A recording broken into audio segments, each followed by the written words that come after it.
Hello my friends and welcome back to another Baldur's Gate 3 build guide. Hope you're all doing well. Today we're going to cover my pick for the best Sorcerer build in Baldur's Gate 3. This is one of the most requested build guides for me to do because my very first Baldur's Gate video that I did on this channel was where I, right after the game came out, suggested that Sorcerer would be the best class to play through Tactician mode with. In that video, I did a very basic level 1 build skeleton, but did not do a level-by-level breakdown, and so today we're going to cover every level and every decision we'll make along the way in order to maximize Sorcerer. This is going to be a part of my basic builds series, so we are going to be focusing on maximizing the strengths of Sorcerer, using their class features and levels in Sorcerer to the highest possible effect, and create a character that is extremely viable. One question that people will have, of course, is do I still think that Sorcerer is the best character to play through Tactician mode with? And the answer is basically yes. Sorcerers have several main advantages as a main character. One, they are the second or third best party face in the game, meaning they'll get the best access to dialogue skills after only bards and possibly warlocks, so they make an excellent main character, allowing you to win your conversation skill checks and get out of combat or talk your way into new and interesting situations and experience more of the game. Two, they are secretly the best support class in the game, and we'll talk more about why that is as we go on. But basically, they have the strongest ability to manipulate action economy available in Baldur's Gate. Action economy is essentially how many turns are you taking compared to the number of turns your opponents are taking, and sorcerers get several effects that make them really good at getting your team to take more turns than your opponent is taking, whether by stopping enemies from acting or allowing yourself or your allies to act more often. They're also excellent damage and have a lot of mobility, giving you a ton of optionality in fights. They don't get as much optionality as prepared casters like wizards, but still, with good spell selection, we can make sure that we're always doing interesting things and always have a lot of choices. So I think overall, yes, sorcerers are still probably my pick for the best character to play through Tactician with. You'll notice here that I'm using the Halfling Hireling as the example character for this build, and the reason for that is that Halflings make excellent sorcerers, so much so that I think it's the best race to pick for sorcerer in the game. Halflings get a major advantage that works well with a main feature of the sorcerer. One thing that sorcerers get that other spellcasters don't get is that they start with Constitution save proficiency. This means that they have proficiency in the save that you use to maintain concentration on spells, which is extremely important. Whenever you're concentrating on a spell, if you take damage, you have to make a concentration check, or you lose access to that spell, and it's especially punishing with the spell we're going to be concentrating on most often. Because we have Constitution proficiency, though, we are much less likely to fail those checks, and a halfling gets to re-roll any natural ones that you roll on any 20-sided die you roll, which includes concentration checks, making you much less likely to drop concentration on spells. Sorcerer also gets to mitigate the main downside of halflings, because you are going to have better mobility than a lot of other characters, and the main downside of halflings is that they have 25-foot movement speed, so halflings actually make excellent sorcerers. I would probably suggest choosing the Strongheart Halfling over the Lightfoot Halfling because the abilities of the subrace are a little more relevant to you. Poison, resistance, and advantage on saves against poison are going to come up more often than advantage on stealth checks, since this won't be a sneaky character, but overall Halfling is going to make the best choice for a race for your sorcerer.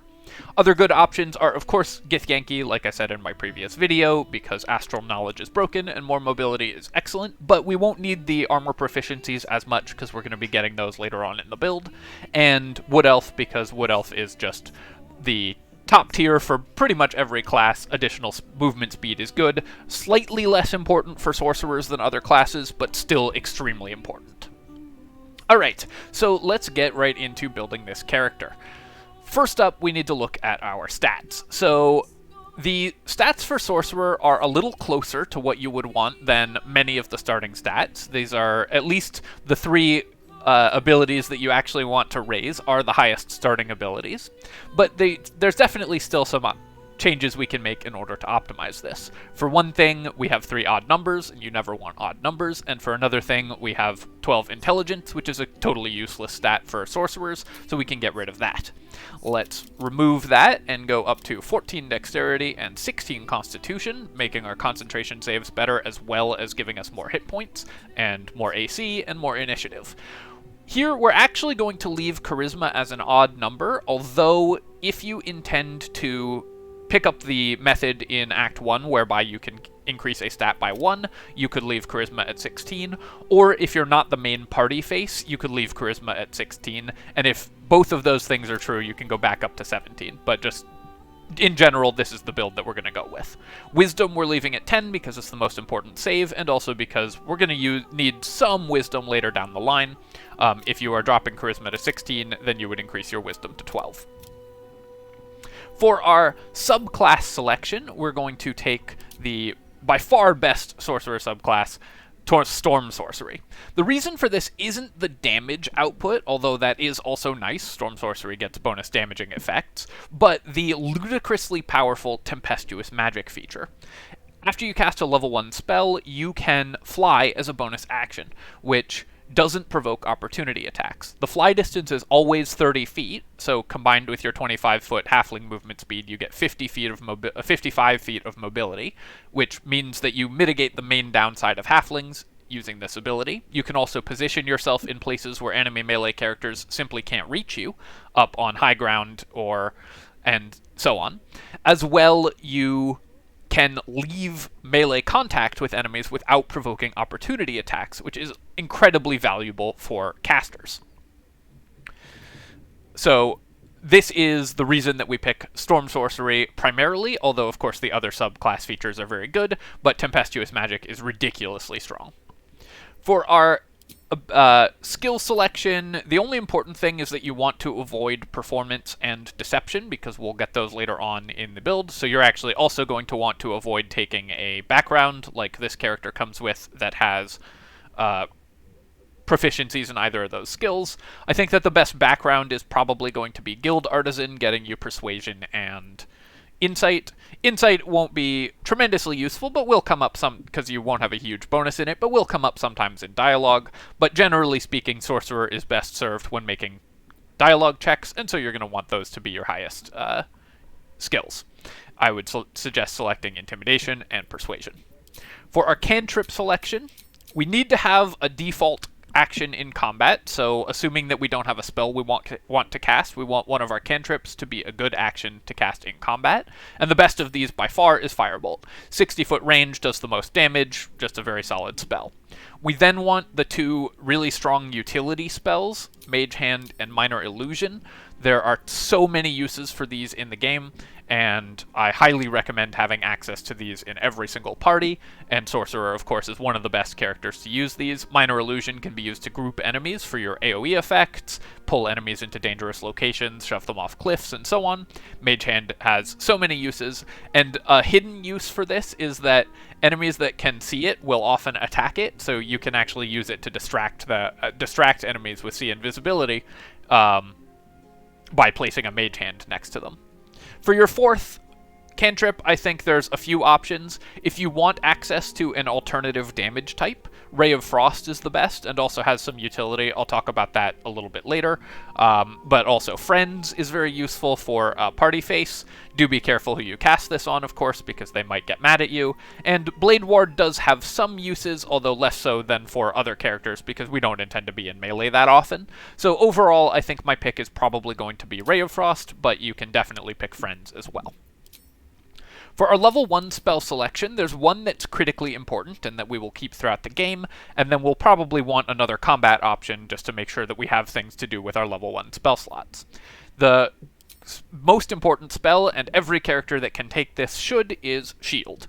Shield is a reaction that increases your AC by 5, and especially since we'll be in robes in the early game, meaning we'll have only 12 AC, Shield gives us the option to avoid taking hits an enormous percentage of the time.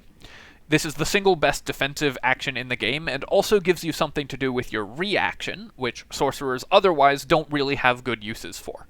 Every character in Baldur's Gate has access to 5 resources, 5 things every single turn of combat. Your movement, your bonus action, your reaction, and your concentration.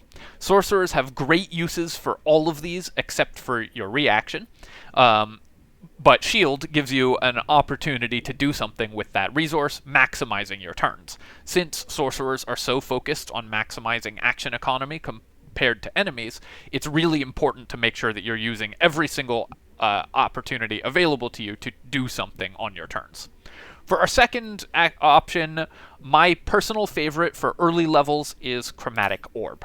The reason for this is not the damage, although the damage is pretty reasonable, but because the ice version of Chromatic Orb leaves an ice surface on impact. And this is also why having Ray of Frost can be useful, because if there's water on the ground, you can turn it into ice.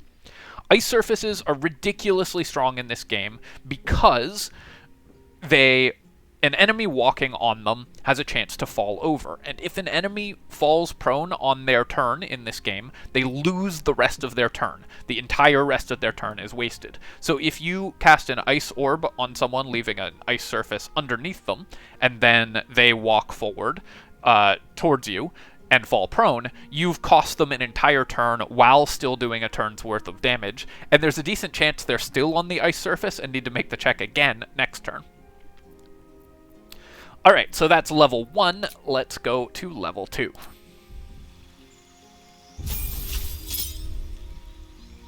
Level 2, we get access to the thing that makes Sorcerer so good, and that is sorcery points. Sorcery points have so many uses in this game, but the big one is going to be Metamagic. Which Metamagics we pick is actually pretty easy, because there are 2 that are way better than the other 2. Twin Spell is the most important of these, because remember how I've talked about action economy? Twin Spell basically lets you take 2 turns for the price of 1. If you turn on Twin Spell, then any spell that targets a single enemy will be able to target 2, and a single ally will be able to target 2 if it's a buffing spell. This will come up quite a bit later on. Doubling the uses of your spell as well as the value of your spell slots is obviously incredibly strong. The second of these that I think is particularly useful to have is Distant Spell, although there are some uses for Extended Spell, but Distant Spell means you will much more reliably be able to apply the effect of your spells. Having 90-foot range instead of 60-foot range means you outrange every other effect in the game, because in Baldur's Gate 3 almost everything caps at 60-foot range. So this means that sorcerers are also the longest ranged class, in addition to being the one that takes the most turns over the course of the game. Meaning that you will very reliably be able to apply your effects, even in large arenas. This is also very cheap to use. It only costs 1 sorcery point per spell, and you get 1 sorcery point per level of sorcerer you have, so this ends up being a pretty easy effect to apply whenever you need it.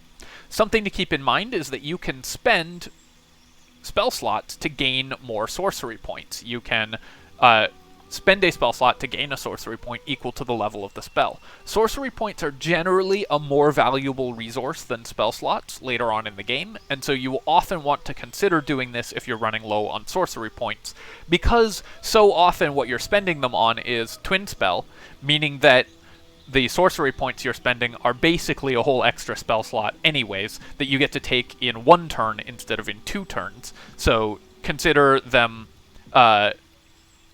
your sorcery points to be an extremely valuable resource, and consider using lower level spell slots to gain more sorcery points to activate Twin Spell more often.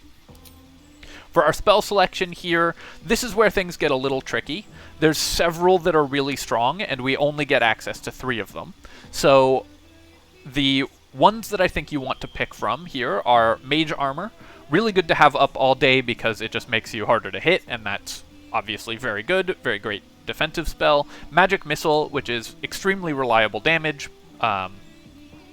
and also by itself solves certain encounters in the game. And Fog Cloud, which has a ton of utility, you can stand in it and enemies can't ranged attack you, then you step out of it and cast a spell, then step back into it because you can move, cast a spell, and then continue moving, meaning you will effectively be immune to ranged attackers if you have Fog Cloud up. And of course it also blinds melee attackers, meaning that they have disadvantage on attacks against you, making it much easier for you to avoid them. Generally, though, I think the one I'm going to pick here is Magic Missile. It just has too much use, and having a reliable damage source is really strong at this level.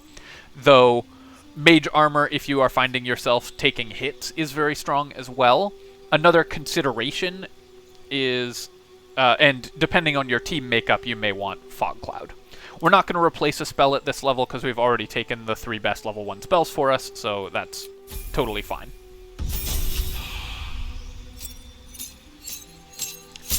Sorcerer level 3, we get access to the next incredible metamagic, and this is the thing that makes sorcerers even better at manipulating the action economy. Quicken Spell. Costs 3 points per spell and lets you cast it as a bonus action. There's no restriction on the number of spells you can cast in a round, which differs from tabletop Dungeons & Dragons, so you can use this on your highest level spell and then cast another spell of that level, effectively doubling the number of turns that you're taking. Between this and Twin Spell, you will, on your Nova turns, as in the turns where you are spending all of your resources to try to immediately win a fight, be able to take effectively 3 turns for the price of 1, with a Twin Spell, a Quicken Spell, and with a Twinned Spell as your main action, and a Quicken Spell as your bonus action. We'll actually even be able to get up to 4 turns for the price of 1 later on in the game. For our spell selection here, we get access to level 2 spells, and there's a few that are really interesting. I will just quickly mention the best of the level 2 spells. Cloud of Daggers is very reliable damage. It has no save. It's something to concentrate on, which you want, and is just very strong.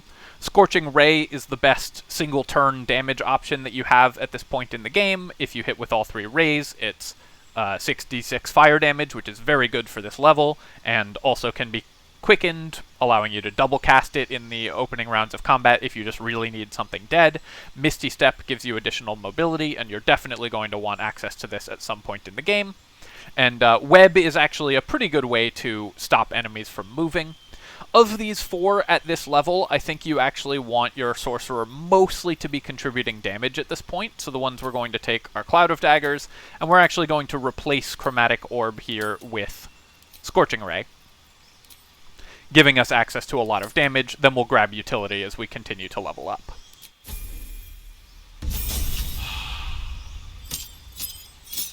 Level 4 Sorcerer, you get an extra sorcery point. You also get to take a feat. This is why we took an odd number in Charisma, because now we can take the Actor feat. I think overall, this is a little better, having expertise in Deception and Performance, as well as giving you proficiency in those. You don't need to have proficiency in these skills in order to gain expertise in them, meaning that you're going to be the best party face available at this level. I think this is worth more than the extra 1 point of wisdom, although if you aren't a party face, you could have taken the other stat split.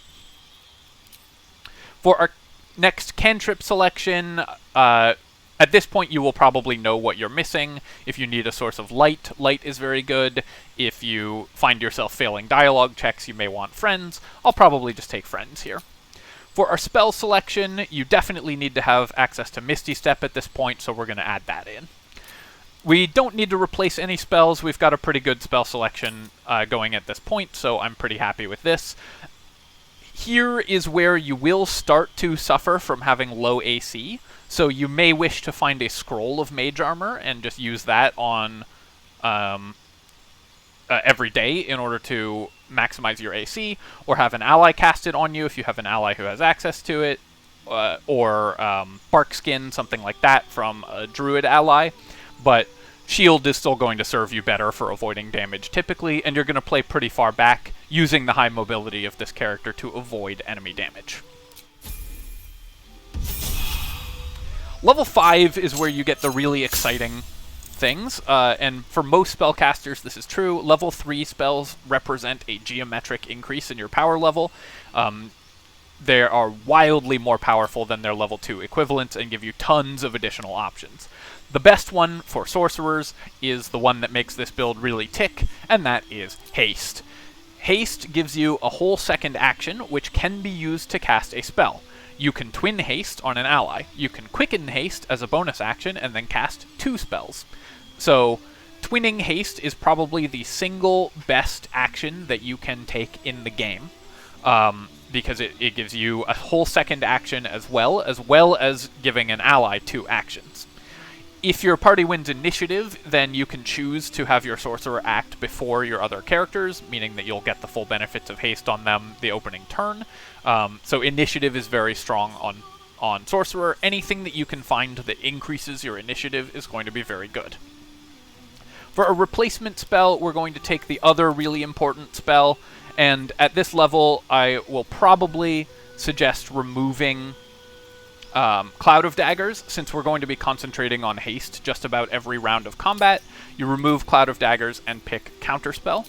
Counterspell is the single best reaction in the game, very important in certain fights, gives you a lot of utility with your reactions, and just very important to have access to this spell. Some other options to consider are Fireball, of course, just a very good spell overall. The gold standard for AoE damage pretty much throughout the game, and Hypnotic Pattern, which helps you win in terms of action economy by taking enemies out of the fight for 2 turns. Obviously, this is extremely strong. Hypnotic Pattern is also the single best argument for taking Extended Spell, but I think overall Distant Spell is still going to be more powerful.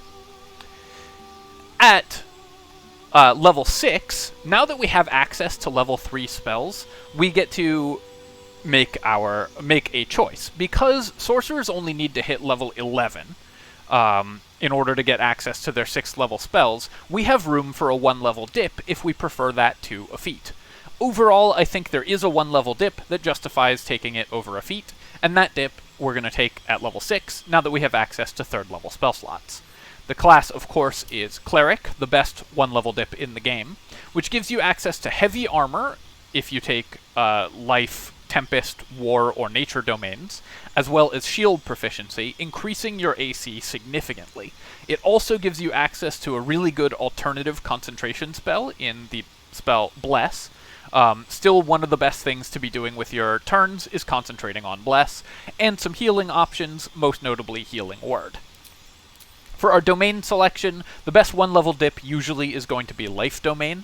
I will mention that there is a broken combo you can do with Tempest Domain, and I'll do a separate build video on that, but Life Domain is going to be the best for sort of the general purpose sorcerer, giving you access to a little bit of healing through Healing Word, and that's the one you're going to want to prepare because you also get Bless prepared.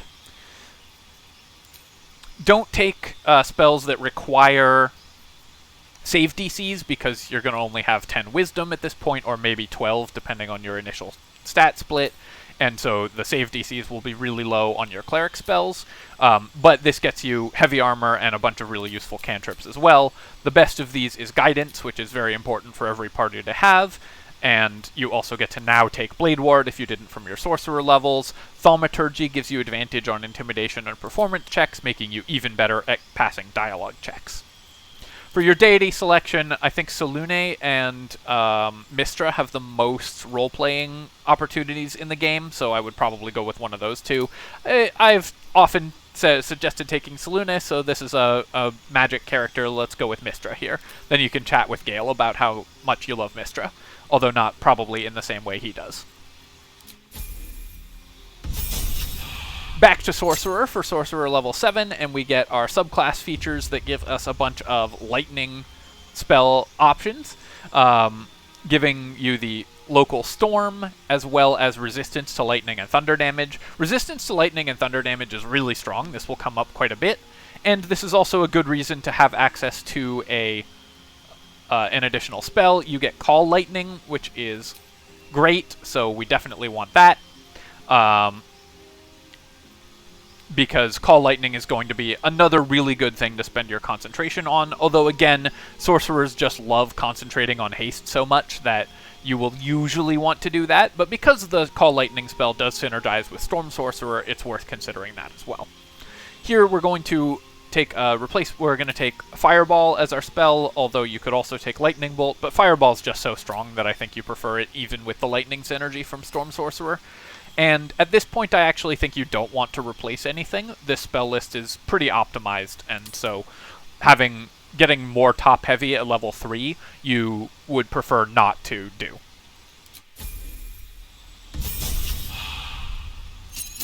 Level 7 Sorcerer gets you access to 4th level spells. 4th level spells are generally not as game-changing as 3rd level spells, although there's a couple that are still really strong. Some that are really worth mentioning are Wall of Fire, which single-handedly solves certain encounters in the game. Ice Storm, which creates a huge ice surface, which we've talked about how good ice surfaces are before. Confusion, which I have had the experience of it sometimes not working, but many people have said that it works just fine for them, so if it's working fine for you, this is the best control spell in the game. They only need to fail 1 save for 3 full turns of disable, and that's extremely powerful. Banishment is also very good against single strong enemies, but overall I think that the best spell to pick here is going to be Confusion, assuming that it's working for you.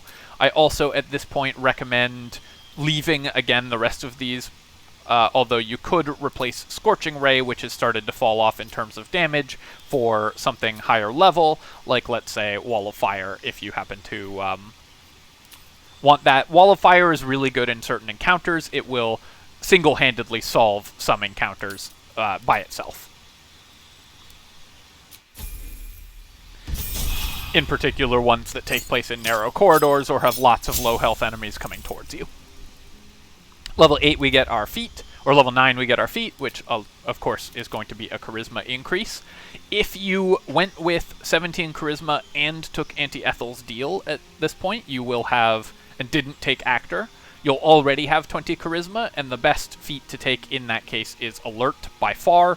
I've talked about how good winning initiative is ad nauseum in all of my videos, so I'll spare you that discussion again, but winning initiative is even better for sorcerers than it is for other characters because your first action so often is buffing your team. For our next level of spell, at this point it's really about what you feel you have a hole in your build for, and actually something that I kind of like at this level is going back for Fog Cloud, which has so much utility that it's really worth having. Although there's a few other options here. By this point in the game, you should have a pretty good feel for what you're missing. If you need more control, you should pick something like Hypnotic Pattern. If you need more damage, you should take something like Ice Storm or Lightning Bolt, although you shouldn't need more damage at this point in the game. And if you need more utility, Fog Cloud is pretty good.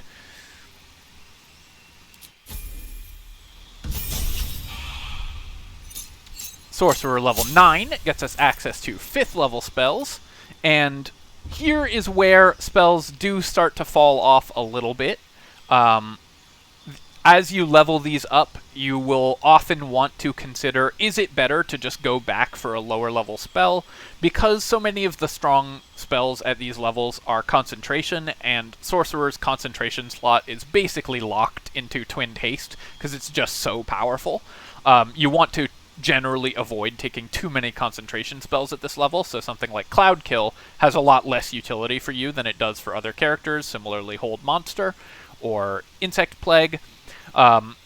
Generally, I will say Wall of Stone, despite being concentration, there are again some encounters that this solves all by itself, but you're probably going to want to go back for something like Ice Storm at this level, or one of the other utility spells that we skipped over in favor of more damage. Another option is to take Telekinesis, again concentration, but just a very cool spell that gives you a bunch of options in combat. Cone of Cold is good damage, but generally speaking, just upcasting a fireball is going to be equivalent damage at this level. Slightly worse, but it's much longer ranged and better. Although, distant spell with Cone of Cold is pretty cool because it makes the cone giant. Overall, though, I think making a giant ice surface and causing enemies to slip is going to be one of your better bets.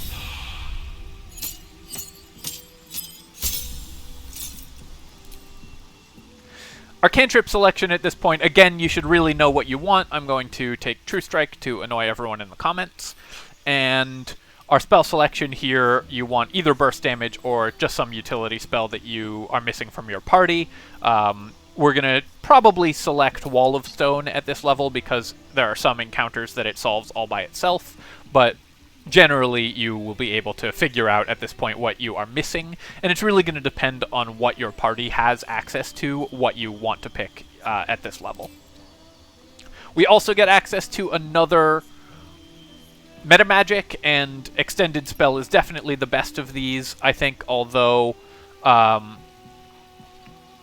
Spell is mildly interesting. Giving enemies disadvantage on saving throws is very good against certain control spells, like Hypnotic Pattern or Confusion, so I think it's going to be a choice between these two. If you've found a lot of gear that increases your spell DC, then Heightened Spell is less useful, and remember that a lot of the effects that you really care about people failing saves against are concentration, like Hypnotic Pattern or Confusion or whatever, and so you are going to typically not be using those on a Sorcerer because, again, you're going to be concentrating on haste.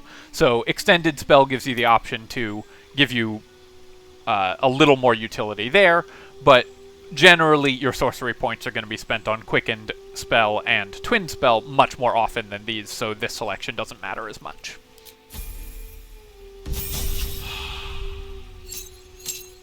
Finally, we hit character level 12, gaining access to another subclass feature, giving you, when you're hit by a melee attack, you can push them away. This is fairly relevant occasionally, or sorry, fairly irrelevant. It occasionally comes up, but by this level, the damage return is not going to be extremely valuable to you. But you'll take every little bit you can get, and of course we're really in this for access to 6th level spells. Chain Lightning, of course, is excellent for a Storm Sorcerer. It's a really good use of your action. The Tempest in combination with Chain Lightning lets you create a giant field of electricity, which is really fun. So this is probably the spell that I would pick, although there's a bunch of other options that are pretty cool too.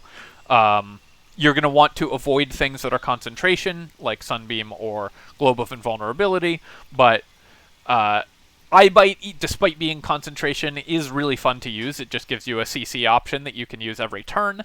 Generally, though, I think you're going to want just Chain Lightning at this level, and we don't need to replace any spells because I think our spell list is pretty optimal at this point. So here's the final spell list, plus the additional spells that you get from being a Storm Sorcerer, which include Call Lightning. Just going to quickly show you some options for gear that are fun, although one of the cool things about Sorcerer is that you are very gear independent. You will have at this point 11 sorcery points, and remember you can spend spell slots to increase your sorcery points. You're going to want the best heavy armor that you can have access to at this point, and that combined with a shield is going to give you 20 base AC, which plus the shield spell means you actually have pretty respectable AC at this level. A spell that is shield that's particularly good for you is the Sentinel Shield, because I talked about just how good initiative bonuses are on this character, and this is going to be the best shield for spellcasters through most of the game. I also wanted to mention the Pyro Quickness Hat, because you will be doing fire damage with spells pretty frequently, and an additional bonus action can be an additional Quickened Spell. Although do be careful, because when you take damage from the fire, you may lose concentration on a spell, because taking damage forces you to make a concentration check. A typical round in combat is going to look like you starting with Twin Spell on, and then you are going to cast Haste on yourself and on an ally as something to concentrate on. Then you're going to quicken a damaging spell effect, like Ice Storm, and then cast a normal spell effect additionally, or even just a cantrip at that point, giving you a ton of burst damage and actions in your opening round of combat. You're effectively taking 4 turns here for the price of 1 turn by casting 2 spells with Twin Spell and then an additional Quicken Spell. You can also twin your damaging spells, although generally I think that's not a great use of your actions. In particular, it doesn't work with... Or actually, I don't know if I've tried it with Chain Lightning. Give me 1 second. Let's see if it works with Chain Lightning. Okay, so you can twin Chain Lightning. So actually, that's a great use of your spell. Twinning a level 6 spell slot is, of course, incredible. So that's going to double the damage output to an enormous margin, giving you tremendous burst damage on the opening round of combat, as well as massive utility. You won't be using your mobility from Tempestuous Flight in the opening round because you're going to be casting a Quicken spell, but you're basically taking 5 turns for the price of 1 here, so we can probably get away with not doing that. Alright, my friends, I hope that you've enjoyed this look at the Sorcerer, and as always, if you've enjoyed this video, please do feel free to comment, like the video, and subscribe to my channel for more of this and more Baldur's Gate 3 builds and other strategy game content. Cheers, my friends, and I'll catch you next time.